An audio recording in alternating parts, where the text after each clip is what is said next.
bracha, que le bon Dieu protège, vous donne la santé, la joie, la prospérité. L'histoire que je vous racontais aujourd'hui, elle est importante.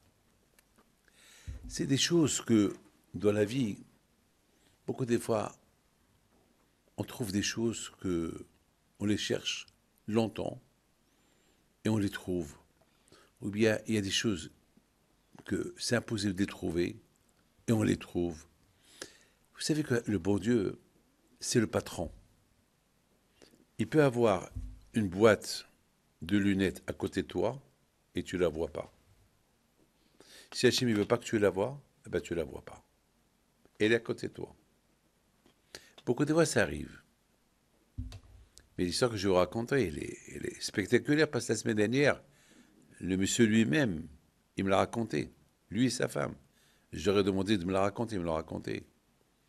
La femme était fatiguée. Elle prenait l'antibiotique, mais avec un autre médicament. Et cet autre médicament, il est très important pour la maladie qu'elle avait, cette femme. Donc, il fallait les deux. Il se trouvait qu'ils étaient quelque part dans le monde, au Nevada. Ils devaient passer là-bas le Shabbat, aux États-Unis. Et puis, ils arrivent 1 heure avant Shabbat. La femme, elle arrange ses vêtements à l'hôtel. Elle ne trouve pas le médicament. Elle trouve que les antibiotiques, mais pas le médicament en question. Elle demande à son mari. Son mari lui dit, bon, ici au Nevada, là on se trouve, il y a le Hérouv, on peut transporter. Je vais aller vite à la pharmacie, après je vais retourner à pied. Parce qu'entre-temps, Shabbat, il rentre. Il va à la pharmacie, ils lui disent, ici, il faut payer. C'est pas l'assurance c'est pas payé par l'assurance parce il avait la carte. Ici, il faut payer. Il n'a pas porté de l'argent. Bon, il était un peu déçu. Il retourne à l'hôtel. Il dit à sa femme, bon, c'est pas grave. Demain après Shabbat, tu vas prendre les médicaments. Mais j'ai pas trouvé. Bon, avec l'espoir que d'ici demain soir, tu vas bien te porter sans prendre ces médicaments. Elle avait de la peine. Elle dit, le médecin m'a dit que ça peut m'apporter des nausées si je ne prends pas ce médicament. Alors, je fais quoi? Elle dit, avec les Dachem, on ne va pas profaner Shabbat pour les médicaments. Et en plus, c'est pas... Il a dit, tu te rappelles une fois, tu avais oublié de les prendre et tout était bien. Alors, d'accord, elle a accepté. Alors, elle rentre à la salle de bain pour prendre quelque chose de la salle de bain.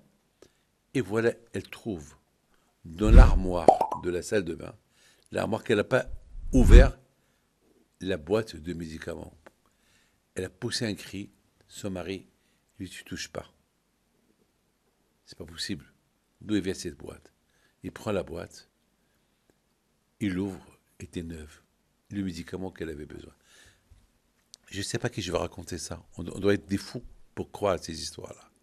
Mais ce monsieur-là, c'est un homme. C'est un scientifique, ce monsieur-là. Il est professeur de la science. Sa femme, elle est médecin. Et c'est des gens qui ont fait teshuva avec moi. Et j'ai oublié de vous dire une chose. Pendant qu'il cherchait, pendant que le mari est parti chercher les médicaments de la pharmacie, elle a dit, eh ben, elle avait le livre de Rabbi Pinto des histoires, toujours elle lit les histoires de Rabbi Pinto, elle a dit, eh ben, que mon histoire, elle soit comme ces histoires-là que je lis. Que mon histoire à moi, qu'il y aura un miracle avec ce médicament. Eh bien, le miracle, il était extraordinaire. Il n'a pas acheté le médicament, on ne lui a pas donné le médicament de la pharmacie, mais elle a trouvé le médicament dans sa salle de bain. Comment expliquer cette histoire? Il n'y a pas d'explication. Je ne sais pas. Je sais pas. Il n'y a pas d'explication. Tout ce que je peux vous dire, c'est avec les Mouna, on peut, on peut voir des choses d'extraordinaire. Je raconte une histoire, vous allez me prendre pour un fou. Il y a une femme qui rentre chez moi et Et cette femme-là, écoutez bien ce que je vous dis. Avant qu'elle a quitté chez elle, elle dit à son mari, eh, je dois boire de l'eau. Alors, prends une bouteille d'eau. Prends une grande bouteille d'eau avec toi. Alors, et lui, il lui dit, bon, on va descendre en bas, on va acheter une bouteille parce que on va arriver tard au rendez-vous avec Rabbi David. Alors, ils sont descendus. Et malheureusement, c'était dimanche. C'est une histoire qui s'est passée à New York. Tous comment ça s'appelle, les magasins sont fermés. Ils arrivent chez moi au bureau. Ils avaient rendez-vous avec moi et commençaient déjà à avoir soif. Il dit à son mari, tu vois, je t'avais dit, prends une bouteille d'eau. Et bon, il dit, c'est pas grave. Maintenant, on est là. Et voilà, on est là. On a rendez-vous avec le Rav. On doit rentrer. Bon, ils sont rentrés chez moi, je me rappelle. Et à un moment donné, comme ça, je voudrais pas redonner, j'ai pas l'habitude de faire ça. J'ai pris, j'ai pris une bouteille d'eau du parterre.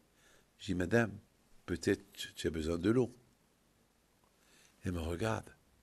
Elle me dit oui. Et je devais prendre la bouteille de la maison. Je ne l'ai pas pris. Et voilà, vous me la donnez. Merci beaucoup. Alors, j'ai dit, madame, buvez maintenant. Parce que vous avez besoin de boire. C'est des choses de la Kadosh Baruch Hu. Elle a oublié la bouteille, c'est moi qui lui ai donné. Et jamais je donne des bouteilles aux gens. Jamais.